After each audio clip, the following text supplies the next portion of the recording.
Hi, everyone, and welcome to the LatinX Business Podcast. I'm your host, Randy Gomez, and if you're looking to demystify the world of business through the raw, authentic stories of Latinx entrepreneurs, you've come to the right place.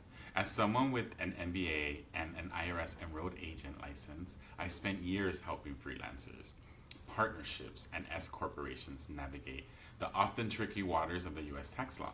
Now, I'm bringing that expertise and passion to this community right here. So thank you for tuning in, and you know what? It's time to talk business. Hey, welcome to the Latinx Business Show. Thanks for coming on today. I'm so happy to be here. Thank you for inviting me. Yeah, I'm super excited to have you on here, and I'm glad that we met through the Latino Chamber of Commerce program. But yeah, why don't we start off with telling the listeners who you are, what's the name of your company, and what services you provide? Absolutely.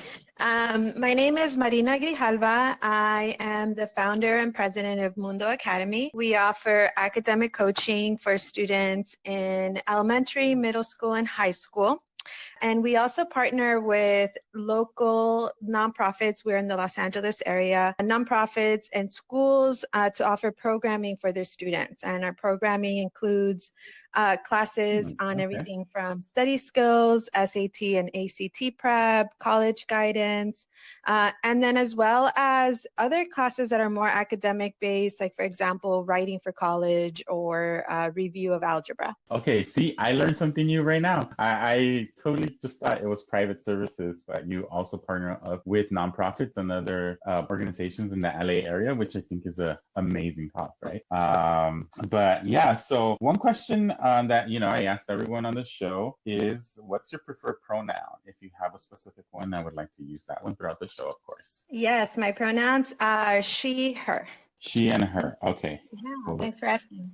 Yeah, and so within the Latinx community, how do you identify? What's the term that, you feel comfortable using? I identify as Chicana. I think that when I was coming into my identity when I was in college a long time ago, and I first learned to develop and to accept who I was really into writers like Lorenz Aldua or Cherry Moraga, and that brought me into a Chicana identity.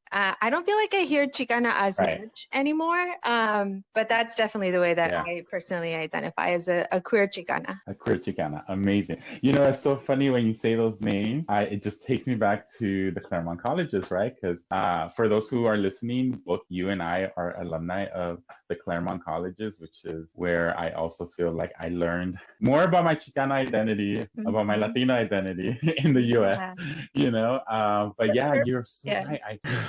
I don't hear so many people say Chicana anymore. And maybe that's just because the times are changing. But you know what? That's one of the reasons why I've wanted so many, the people who come on my show to come here and let us know how they identify and what they feel comfortable with. Because, the more I look into this, the more I think it's a generational shift. Right. So, which, to that degree, I do think, respect that your elders and the past generations and the history that comes with that, but also the new generations to come have the right to choose and identify and decide for themselves. That's well, right? So. Right. Absolutely. Yeah. Yeah. And I think that with, sometimes I will, I think in larger scale identify as Latinx because I do feel like it's a more inclusive term. And, if I'm making a general statement about the community, then I would likely use that term instead. But personally, I think that I identify, I think Chicana is just close to my heart. Yeah. All right. No, that's great. We'll go with Chicana, of course. So tell me a little bit about your heritage or background. Where is your family from? If you can give us some details. I'm originally from Calexico, California, which is a really small town on the U.S.-Mexico border. On the other side, there's Mexicali. Mexicali is the capital of Baja California Norte. A lot of people think that it's Tijuana, but it's actually Mexicali. So it's a really interesting place because Calexico in itself only has maybe about 30,000 residents, and Mexicali is a huge city with millions of people. And growing up, back when I was younger, we were able to cross the border back and forth, no problem at all. It's changed a lot throughout the years. My parents met in Mexicali, but my dad is originally from Sonora, from a town named Nacosari. Okay. And my mom is from Sinaloa, from a town named Leyva, Solano. All right. That's good.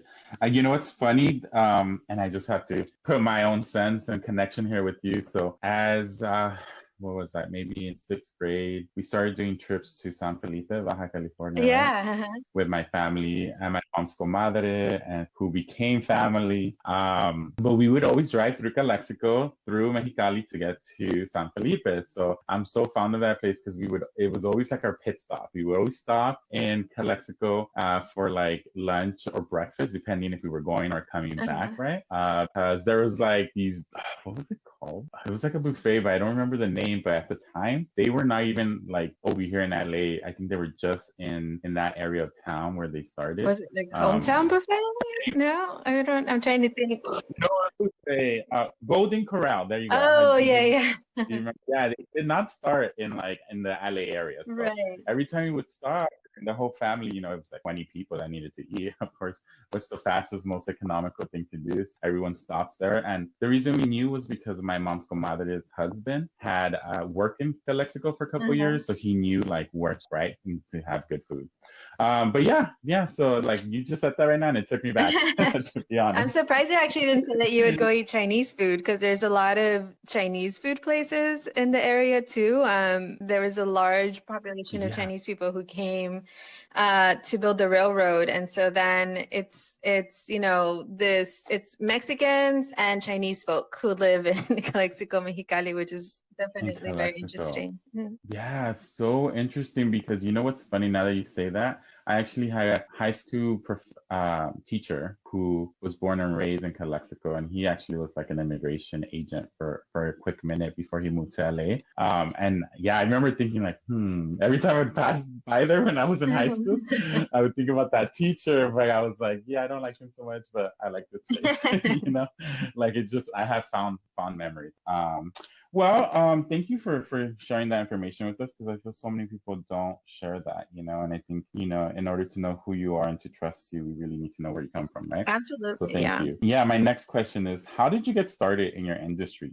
Take us through your journey. Yeah. So when I graduated from Pomona, from college, I studied math and I studied Romance languages and literature, which is, for me, was a combination of French and Spanish. And then the idea for me was always that I would go on and pursue a PhD in literature. But after graduation, I needed to make money. And so, like so many of us, right, I was like, I need a job. Because I didn't go to graduate school right away. And so then I started teaching. So I happened to stumble across a teaching job where they needed a math teacher and a Spanish teacher. And I was like, guess what? I can do both. And because, and because it was a Catholic school, I didn't need a credential, which was amazing. So I was fresh out of college, started teaching. And then I continued in that trajectory throughout. So I always taught. So I found teaching jobs. I moved to El Paso I did my master's at UTEP. And so I taught there and I got my credential in teaching. And then I moved back to LA. And again, I got another teaching job. And then eventually I thought, even though I love education, being in the classroom is not necessarily my calling in the sense of being a classroom teacher. I decided to resign my teaching position and I started tutoring. And so I began tutoring by referral. A lot of the teachers who still worked at the school where I had just resigned from started referring people to me. And then I started that about 15 years ago now. And so little by little, I started learning business and started growing it. And so now I have 10 other tutors who work with me, and we've expanded essentially the types of services that I offer. Okay. 2 questions. As you were talking, I was thinking, right? And I'm like, we got to go back. First one, it's not really a question, it's a comment, but the Claremont colleges where we went to school, you said you double majored, Right. right? In math and Romance languages. So yeah, look, I double majored too. I did sociology and photography. So I mean, it was an art Uh-huh. major. And it's so funny that you bring that up, that offered you an opportunity to be able to take up a job that needed to have both skills in there, Right. right? Because I remember thinking when I arrived to Pittsburgh, I was like, well, why am I going to do just one major when I can get Yeah. two for the price of one? Right. I'm like, I'm going to pay for this regardless. Still gonna have student loans at the end of the day. But you know what's funny? Like I do remember thinking, even my sister who did go to Pittsburgh Swan, she was a year above me. She double majored and was able to get a third Wow. minor. And yeah, it's like these schools, like yes, I know they're private and I know they're expensive, but they offered an opportunity where I felt that if I went to a public school, I would have never got that opportunity. So many of my friends that went to public schools were struggling to get classes. They were fighting to like finish a major and they would have to go back for a fifth year. Whereas like at the private setting, you're able to double major and possibly minor if I do my study abroad correctly. I can Exactly. get more classes than Yeah. And that's and so that's so true because we're able to at least I know that we, because we come from the same experience, we were able to really take classes in things we were interested in and mhm. explore those interests where you're right, people sometimes who go to some certain public schools, they're stuck within their major and they can only take classes like within, certain realm of possibilities. Whereas with us, I feel like the liberal arts education allows you to explore different things. And, I don't think otherwise I would have ever majored in Spanish literature or discovered that, that was a passion of mine. Right. Yeah, yeah. So funny. Now thinking back, I'm like, oh, I should have majored in languages because it's amazing, right? Because I went to go study abroad in Italy and I learned Italian, so Italian, Spanish, and English for Uh-huh. me. But yes, I feel like that opportunity has helped so much because even like when I worked in the West Side, I worked with a lot of Italian clients and I had to Oh, translate really? taxes to them. And I'm like, how do I Google translate? It's okay. I know all the basics. Let's do this. Like, I'm still gonna be able to complete my job by the end of the day. Yeah. So yeah. And then okay, the second thing I was thinking about was about that choice you made. So there was a point in your career where you decided that maybe the school setting wasn't the one that you were going to continue in the education Mhm. settings. So how hard was that for you? And did it take you like months and years, or was it something that, you realized like overnight? I think it was a combination of things happening in my life at that point. I was dating someone who was I guess let me backtrack a little bit. So one of the things that has always fueled me and my ambition is the fact that I grew up on the border, and I always think whenever I'm facing a tough situation, I think that it could have easily been born in Mexicali as opposed to Calexico. Like I feel like being born in Mm, Calexico and having that distinction in comparison, let's say, to my cousins who were born in Mexicali, I automatically had a set of privileges that I felt I wouldn't have had otherwise. So when I was growing up in Calexico, I always realized I was lucky to have been born in Calexico as opposed to being born in Mexicali like many of my cousins. And that meant that I had already a set right. of privileges that were given to me because I had that U.S. citizenship from the get-go. And I, went to school in Calexico.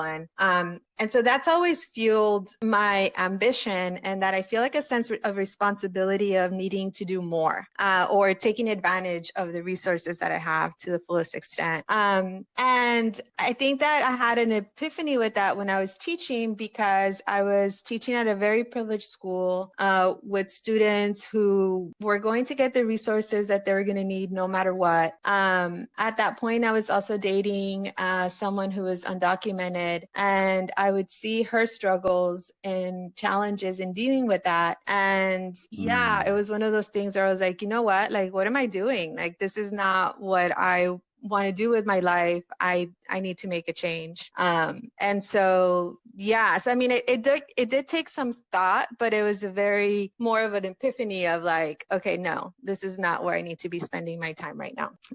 That's what led me right. to that. Got it. And the reason I wanted to ask that question is there's so many people who even especially in their 20s, right? You Mm-hmm. don't know what they're doing with their lives, or they get laid off, or they have part-time jobs, or, you don't really feel passionate about what you're doing day to day.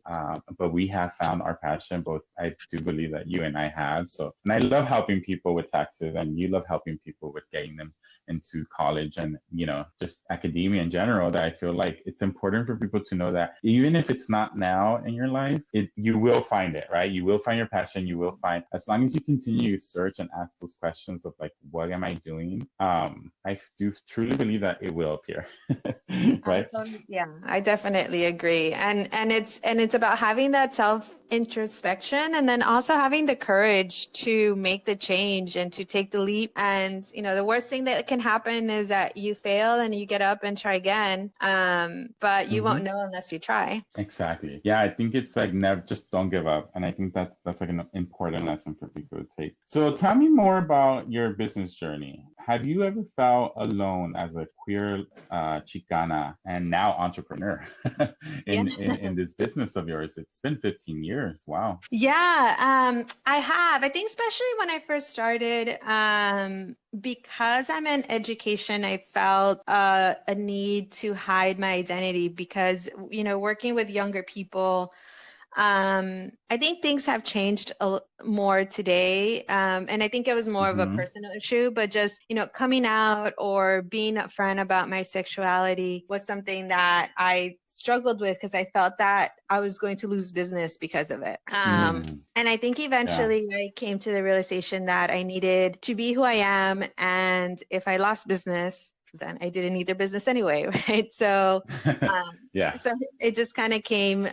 I had to accept that on my own. And then in terms of being a business owner, I didn't know anybody else who was a business owner, really. It wasn't, I think, until later on that I started really learning about how to run a business, how to network, how to meet others, and essentially what it meant to be a business person or to run something. I think at first I was just doing it, any way that I thought that I could and that I could scrap things Yeah. together. Yeah. So it wasn't, I think, until I would say even as recently as 5 years ago that I really started Mm-hmm. to learn about what being an entrepreneur was, the finances behind it, everything that it entails. There's a lack, at least for me, I don't know if it was that I didn't search for mentorship or that it didn't, I mean, now I know that it exists, but for some reason it wasn't the first thing that I thought about.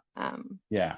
It's funny that you say that, because I feel so many people have this dream of like being self-employed, or or they get presented with the opportunity to take on this side gig, right? Or contract. So many, but nobody teaches you, not even in business school, because I went to business school, not Right. even in undergrad, not even your most amazing business professor will teach you the nitty gritty details of like starting an LLC, of like, Right. what does it mean to be legally formed as a corporation in the state, versus running your company or your hustle as a sole proprietor, right? Mhm. So no, I totally get you on that end, and I feel like so many people don't know where to reach out to. But you know what? It's one of those things where like they need to reach out to an accountant, a tax preparer, Yeah. or someone that is an expert in corporations, like an attorney, because sometimes you're gonna have to pay money, right, to see these people, but these people are providing you great advice that is business advice on top of like the legal structures that you're going to learn about. But yeah, you know what, going back to what you said about like hiding your identity, you said that it was more of like a personal matter at that moment when you first started. That reminded me of me when I first started working after my undergrad experience. I wasn't out back then, right? So I still, I mean, I kind of knew, and I had like my experiences, right? But also I wasn't too like 100% like, is this really who I am? Because my concern in undergrad was to graduate. I had like, I didn't, I was like, I need to graduate. Like I can't, my mindset wasn't in that position to be like, I want to figure out who I am sexually and if this is something I enjoy or not, right? Right. For me, it was more about like academics. So when I got to my first job, or maybe second job after Pitzer, I actually felt like I did have to hide who I was, like my true self. And I didn't know why I was doing that, but I later on, like, obviously I'm not at that job anymore, but like it was mainly just me. If we really get down to, like, my boss was queer at the end of the day, so it was me who was uncomfortable with the idea of being out and proud. And also, I didn't know too many people who were out and proud. Right. To be honest, I think if I would have seen more figures like that in my past, then maybe I would have been like, oh, it's something that I can accomplish. And guess what? They're also successful at work. Like they don't have to hide who they are. And I think that's why now for me, it's so important to just be who I am and to be out and proud. And almost like if someone, like, not even question it, because like straight people don't have to come out. Straight people don't have to be proud to be straight at work, right? So I'm just like, no, like I'm going to be who I am, because I'm going to show, like, not only my nephews who I love and adore, but like the generations are going to come after him, that there is no need to hide who your true self is, because really at the end of the day, all my employers were hiring me for who I was and my intellect and my abilities, right? And to be a competent worker, which I was. But sometimes I think I would, like, I do feel like I missed opportunities in that time period of my life, but it's all learning experience. So thank you for sharing yours. But yeah, I do think it's important to touch that topic, especially in an era where, like, so many people out there really don't want us to be out and proud. Absolutely. And and I think what you're saying is absolutely right. And visibility matters. And I remember being younger too, and when I would see, like a gay person on TV, or I would be struck by that. And so just thinking back of the impact that had on me, if we're able to do that as Latinx people for other young people, then we can have that same impact too, and show them, like, hey, it does get better and you will succeed, and it's okay to be who you are. And I think that in itself is a powerful message. Yes. All right. So moving along to another question about your business. What financial lesson would you want someone to take away with them if that's the only thing they hear this whole podcast, right? It's like, what financial lesson have you learned either recently or when you first started that you would like to share? Yeah. So one of them I think you touched upon earlier, which was make sure that you understand how to set up your business legally. Whether you choose to do an S corporation or LLC, however it is that you choose to set up your business, make sure that you set that up correctly, that you hire somebody to help you with that, and that you understand what you're doing. And if you have a partnership, that you come up with a contract and have clear guidelines with one another of what it is that you want to do together, and how it is that you're going to run the business or dismantle the business at the end of the course, if you decide to separate. That's one lesson. And I think the other lesson also is to make sure that you have, kind of goes hand in hand, that you have your bank account set up for your business, that you separate your personal money from your business money, and that you keep records of everything that you do within business, and that you're careful about what you write off.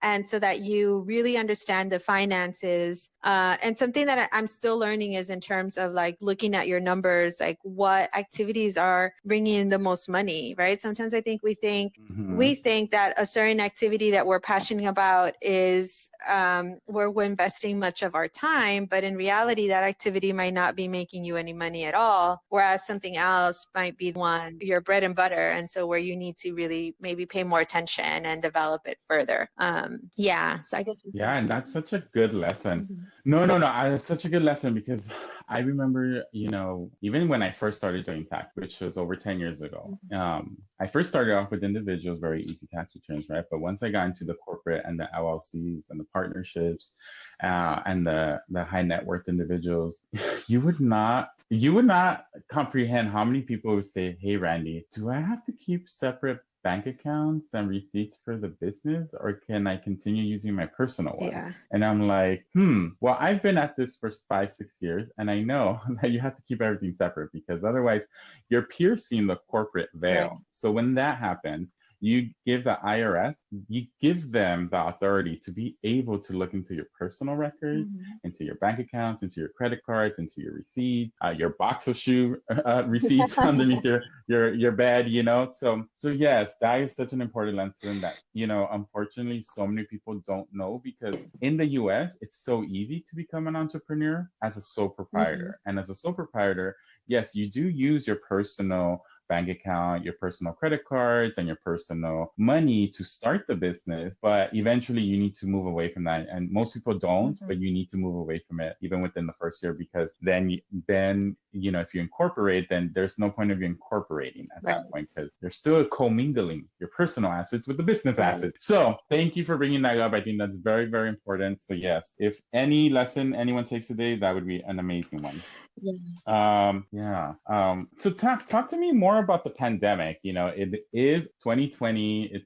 The pandemic has been going on for most of the year. How has that affected your business with distance learning? And I know you guys were your tutor services. So how has it shifted your business model? Yeah, so all of our tutoring previously was in-home for our private clients, and then on-site for our community partners. So everything had to go on Zoom. With our private clients, there were some families that, you know, stayed with us, and other families who decided to stop tutoring because of Zoom fatigue. So they felt that their children were spending too much time on Zoom. And so they didn't feel like it was, you know, like they wanted somebody to go in home. And for me, that was too much of a liability to send, you know, my tutors and myself into somebody's home where I'm not sure, you know, exactly what kind of safety protocols are following. Exactly. Yeah. And the other thing that happened was that right before the pandemic started, we were actually developing our business to create more of these partnerships with schools and with nonprofits. And we had, you know, classes in the works and programming in the works. And all of that essentially stopped because we weren't able to do it online. And then also the schools weren't sure in terms of an outside contractor how they were going to manage, let's say, like our Zoom lessons. So what kind of legal situations that they need to keep in mind, you know, to have their students join our Zoom classes as an outside entity to their nonprofit. And then also they're thinking about their liability. So that part of it, it's still on, you know, hopefully once all of this, you know, carries over or ends and we're able to be with one another once again, then I think that those contracts and, you know, those classes will come back. But in the meantime, we've been, you know, we post a lot on our social media, tips for students, and for students who want help, we're, you know, available to help them. Just that, it's all over Zoom now. Okay, what's your Instagram account, or is it Instagram? Yeah, we have Instagram and we have Facebook, and they're both Mundo Academy. So Instagram.com/Mundo Academy. Yeah. Okay, nice. So at Mundo Academy. Cool. And I'll also put that in the podcast notes so people will be able to go back and look that up. So you know what? Since you do work with a lot of the Latino community, I wanted to ask you, what is one of the greatest challenges right now that our generation of young children are facing to get to college? And is that something that you guys are working to overcome? Yeah, I think there's a couple.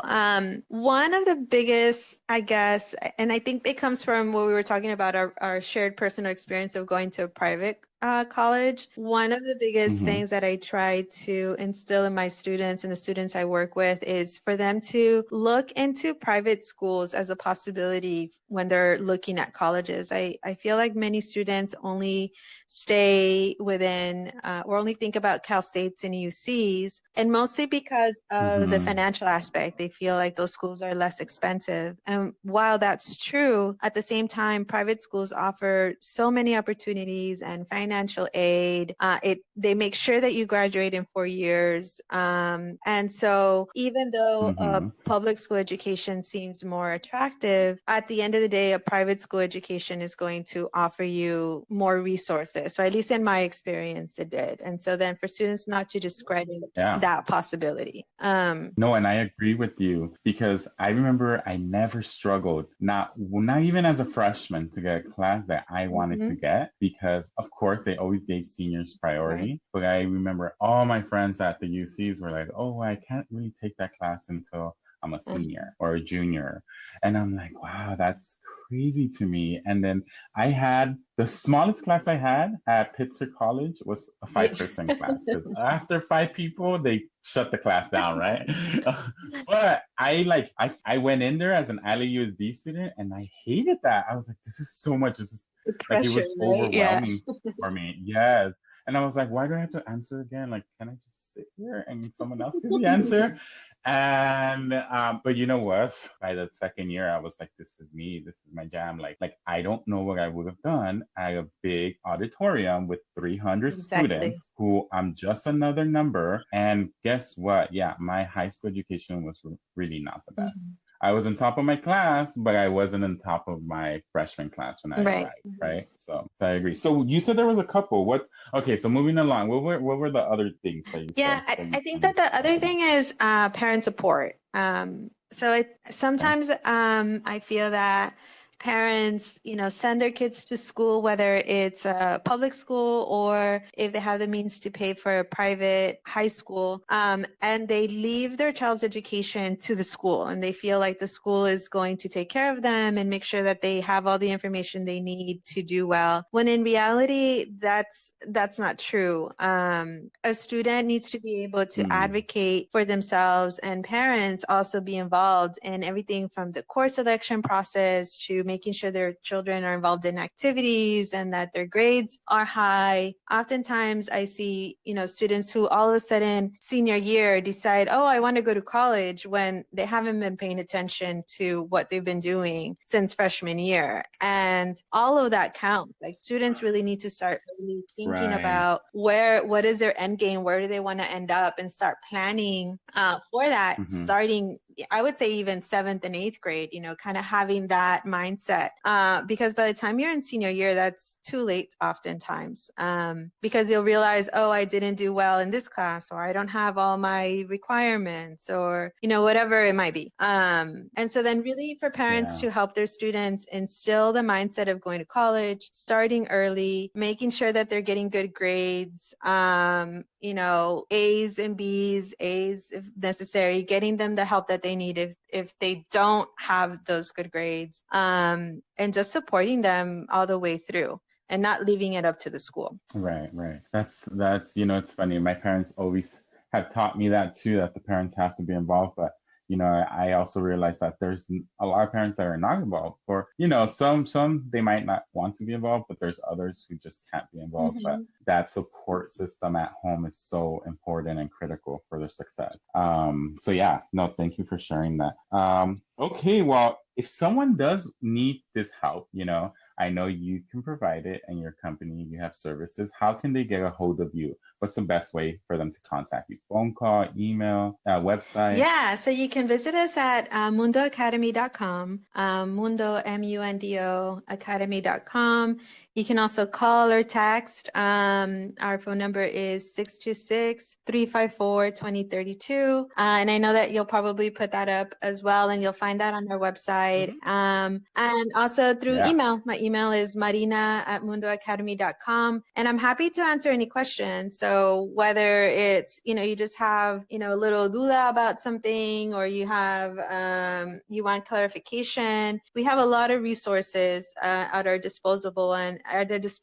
And for me, the idea is that it's just information. So if you need information, I'm happy to provide it, because we all need to help each other. And as a community, my goal is to disseminate as much information as you need so that students can be as successful as they possibly can.